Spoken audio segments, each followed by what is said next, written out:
Здравейте, добро утро! Часът е малко след 6:30 и ние сме в колата, защото... Ще пътуваме. Имаш ли микрофон? Ще пътуваме. Няма да ви казвам все още къде отиваме, но гледайте до края на видеото, ако искате да разберете. Обаче, защо започнах да снимам това видео? Защото като наближи летния сезон и като дойде момента с почивките и може би най-често задавания въпрос, който получаваме, да ви кажа как да се храните по време на почивка на море, където и да било и докато пътувате. И какъв по-удачен момент от този да ви покажа нагледно аз как процедирам, без да се налага да броим калории по ресторанти, да питаме кое ядене с какво е приготвено и същевременно пък да не си съсипя тотално и външния вид. Сега, аз съм си взела закуската в колата, след малко ще ви я покажа, защото нямаше време. Защото нямаше време вкъщи да закусвам. Той ще каже, че е имало време, ама това е друг въпрос. Мони, ти какво закуси? Я кажи.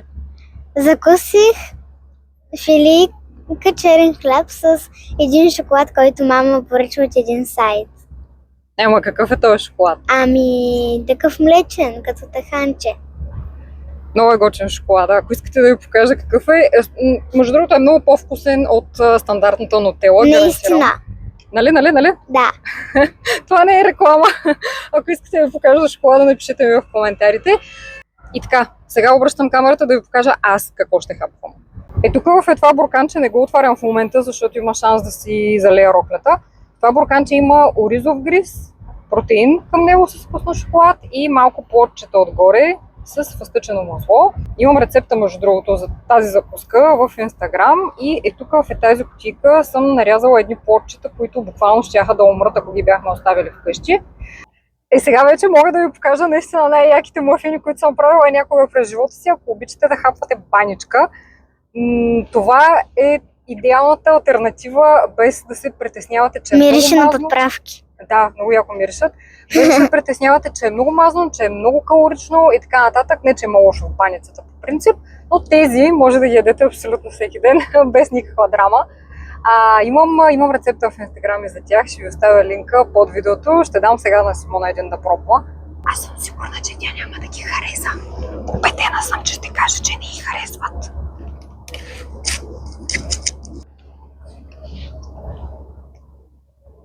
Кажи нещо, бе. Довчо. Не ми харесва. Шегувам се, харесва ми. Харесва ми, много е хубаво. Сега, да ви кажа, за тези, които, защото знам, че ще има такива, които ще напишат коментар, вие с десагите, с храната отивате на море, като пайка. Уверявам ви, че няма да ходим с хладилните чанти на плажа, няма да се изложим пред... Имаме 3. Имаме 3 в багажника. Само да кажа. Имаме 3 в багажника, обаче няма да ги носим на плажа, обещавам. Това, че си носим храна в момента, в който пътуваме, не означава, че е нещо срамно, нещо невероятно лошо или повод за подигравка или не знам. Аз честно да ви кажа, няма начин да спра на бензиностанция, за да ям сандвич от бензиностанция или круасан. Не, че не съм го правила. Само да кажа, Кажи. все още не сме казали къде отиваме. Ще кажем ли заобщо или не? След малко. Като пристигнем. После, да. Добре. Така че наистина не е окей това да се яде гадната храна в бензиностанциите. Има много места, на които няма друга алтернатива. Така че не е абсолютно никакъв проблем. Просто да се подготвите предварително. Буквално дори сандвич да си направите. В смисъл, няма да ви отнеме цял ден. Ние сме спирали да ядем от нашата храна, които ние сме си приготвили. Добре, Мони, какво хапваш? Хапвам сандвич с черен хляб и кашкавал.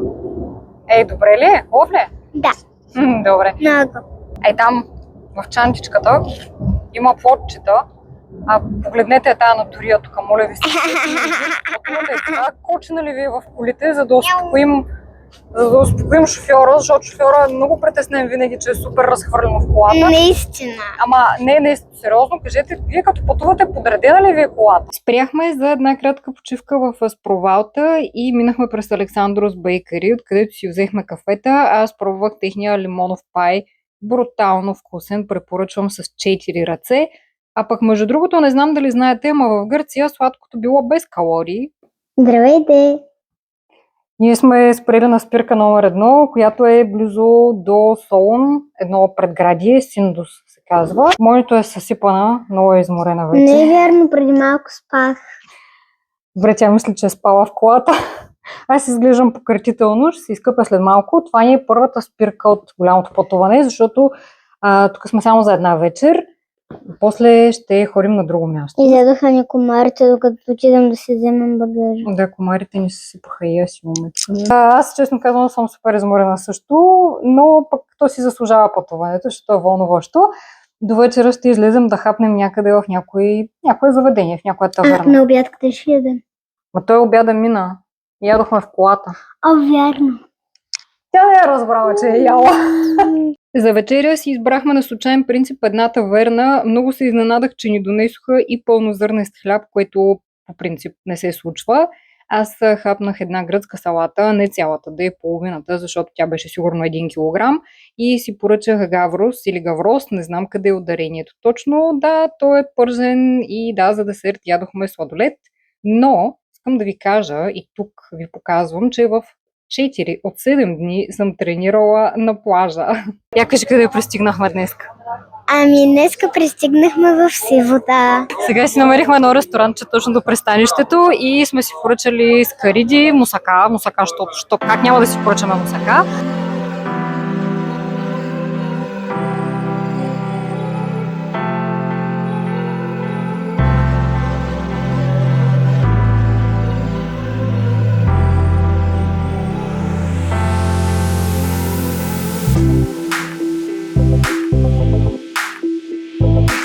Добро утро! Официално от плажа вече сутринта ви показах закуската, която беше обичайния оризов гриз с протеин и плодчета. А сега, като идвахме към плажа, минахме през една пекарна, за да си вземем някакви дребни неща. Аз ще ви покажа сега какво си взех за ядене, което ми е може би най-любимото сладко нещо, което хапвам, когато сме в Гърция. Мони, ела да кажеш какво си взехме от пекарната. От пекарната си взехме... Аз си взех круасан с масло. А пък... Какво си взе?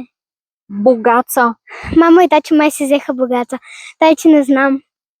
Ако не знаете какво е богаца, представете си нещо като нашата българска баница, само че е пълно с ванилов крем вътре и е с много захар. Значи толкова много захар има вътре, че направо е отровно сладко понякога. На някои места съм намирала, където го правят с малко по-приемлив вкус, който да не е чак толкова смъртоносен. Е така изглежда богацата. Има допълнително отгоре пудра захар, да не си помислите, че само вътре е захарта. И слагат и канела по желание, ако си поискате вие съответно. Ако идвате в Гърция, ако не сте пробвали такова нещо, трябва да го пробвате задължително. За обяд решихме да си вземем по един гирос, а следобедния снак беше Фредо капучино, аз го пия без захар и хапнах малко пъпеш. Вечерта ходихме в Парга, вечеряхме в таверна Литус, където ядох най-вкусната паста с морски дарове. Естествено гръцка салатка и за детето само спагети без нищо. Просто не ме питайте защо. Добро утро от понеделник, мисля, че е ден 4 за нас, ако не се лъжа. Много се вълнувам за днешната закуска, защото, боже как звучи да се вълнувам за закуската. Ако ме следвате в Инстаграм, знаете колко много се вълнувам за всички закуски в живота си. Защото намерихме една пекарна много близо до вилата, в която сме отседнали, където приготвят сандвичи с пълнозърнест хляб и с някакви много готини такива здравословни неща. И днес решихме да разнообразим малко, така че ще ядем такива сандвичи. Ще ги ядем на плажа, защото бързаме да отидем много рано, понеже облечена съм с екипа, защото искам да се опитам да снимам една тренировка.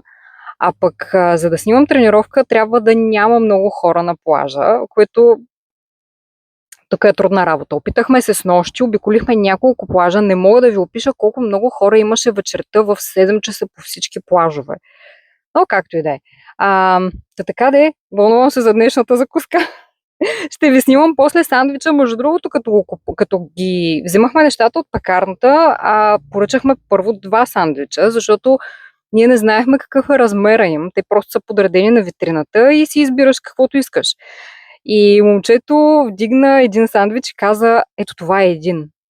Значи това нещо, аз ще ви го снимам после, е с размера на, според моите критерии, на 3 сандвича. Сандвичите се оказаха толкова вкусни, че във всички останали дни след това ядохме само такива за закуска.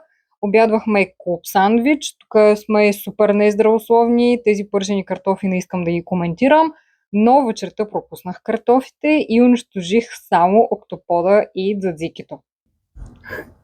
Добро утро от вторник, пазя тук едни кафета, затова така съм застанала странно. Днес пак минахме през тази пекарна, за която ви споменах вчера, пак си взехме същите сандвичи, обаче вчера забравих да ви покажа нещо сладко, което си взехме и днес по едно огромно парче портокалопита.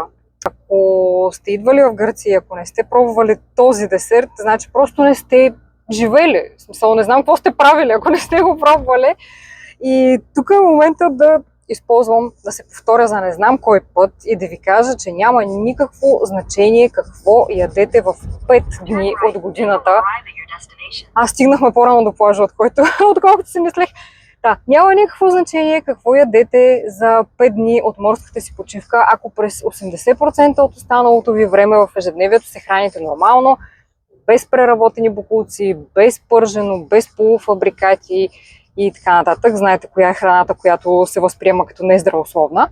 Така че, да, но за съжаление все още има хора, които живеят с идеята колко е трудно и как е ограничаващо и как е много гадно да се храниш балансирано и здравословно. Аз съм ви живия пример в момента, който виждате пред очите си, че не живеем в крайни лишения. Даже, Мони, я кажи какво ще ядеш сега? Какво си взе? Ще ям горесанче с масло. Не с масло, с друго е. С шоколад. 2 пъти си бях го вземала с масло, сега нямаше, затова си взех с шоколад. И да, детето яде круасани с шоколад, защото, в смисъл от пекарната, не от магазина, защото не е проблем, когато се храни нормално в останалото време от годината. И ще използвам момента тук да ви спомена за тези от вас, които са нови в канала и които за първи път попадат на мое видео, че имам едно супер полезно и подходящо за тези от вас, които искат да се научат да се хранят здравословно меню, което е, бих казала, доста балансирано, без изключване на групи храни, без сложни и скъпи неща за приготвяне. Това меню е само в електронен вариант. Може да си комбинирате храненията така както вие искате. Имаме 7 варианта за закуска, 7 за обяд, 7 за вечеря и 7 междинни хранения. Ще оставя един линк в описанието на видеото към малко по-подробно да разгледате за какво става въпрос в това меню. Поста ми е в Instagram, може да прочетете, ако ви е интересно. Сега ще спомена и за цената му, но може би е тъпо да коментирам подобно нещо, обаче цената е просто символична за поръчката на такова нещо. Така че, ако ви е интересно, може да погледнете. Тук ще видите още една вечеря с много въглехидрати, но когато нещата са балансирани, няма проблем. Задължително винаги си поръчвахме салата, както вече сте видели сами в кадрите, за да може да сме си набавили все пак и достатъчно фибри. За малко да се провъзглася за най-лошия влогър на света, защото забравих да си завърша видеото. Обаче сега пътуваме вече от Солун в посока Кавала и оттам към Стара Загора, така че сега ще използвам момента да го завърша. Я кажи здрасти, Мони. Здрасти. То работата е зачало вече, ама... Я ми кажи на теб какво ти хареса най-много от храната тук. От храната тук?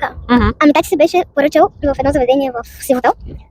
Едно такова кюфте, мисля, че беше. Да. С гарнитурка, ориз с някакво пюре доматно и много ми хареса ориза и го ядох. Има и много вкусни пици тук. И красаните са много вкусни. А какво яде най-много ти? Най-често? Гръцка салата. Добре. И какви макарони? Какви спагети всъщност? Чисти само с масло. Моля ви се, напишете ми в коментарите, вашите деца ядат ли само спагети? С масло, без нищо. Даже без доматен сос, без абсолютно нищо. Много се надявам и вашите деца да ядат така, за да не е само понякога с сирене. От време на време, за разнообразие. Да. Аз да ви кажа обаче, съм много доволна от себе си на тази почивка. Не, че на другите не съм била доволна от себе си, обаче тук си бях поставила за цел да не се тъпча и да не прияждам. Аз тръгвам с пускана треска заради нея. Я пак, че беше без. Тръгвам си с мускулна треска заради тебе. Ами, Толкова упражнение на море не съм правил, това не беше почивка. ако ме следвате в Инстаграм, сигурно сте видели сторицата, в които тренираме. Ако не ме следвате, последвайте ме, за да гледате другия път. Бях си поставила за цел да не преяждам, защото не исках да се чувствам постоянно подута, постоянно да ми е издут корема и да ми тежи, да ми е гадно. И да, как го постигнах? Така, просто казах си, няма да се тъпча, след като усетя, че съм се нахранила, няма да продължавам да ям, само защото има храна в чинията и защото съм си я поръчала. Според мен, мисля, че това с преяждането е някакъв всеобщ проблем на хората. Дали съзнателно, дали несъзнателно го правят, нямам представа, но това е едно от нещата, които страшно много пречат на поддържането на килограми, защото просто дайте да се наядем максимално много, понеже сме някъде или сме влезли на ресторант, или е празник някакъв, о Боже Господи, като дойде Коледа, като дойде Велик ден и се започва нещо много страшно, но както и да е, това е друга тема в момента, няма да я коментирам. Надявам се, че ви е било интересно, надявам се, че сте успели да видите, че всъщност е възможно да се поддържа форма, да се ходи на почивка, без да се натъпчем до припадък и без да сме в някакви крайни ограничения и лишения. Единственото, което не съм ви снимала, беше вчера една спанакопита и един орехов пай, които хапнахме преди да си тръгнем от Сивота, просто защото забравих да ги снимам. Защото, както разбрахме, съм лош влогър. И също така не съм ви снимала тогава, когато се повтаряха нещата в заведенията, които ядем, защото няма смисъл да гледате едни и същи кадри. Не искаш ли да кажеш нещо друго? Какво да направят хората, ако им е харесало видеото? Ами да се абонират за канала с камбанката и да харесат съседство това палче. Благодаря ви, че гледахте. Дано ви е било интересно и полезно. Чао и до нови срещи!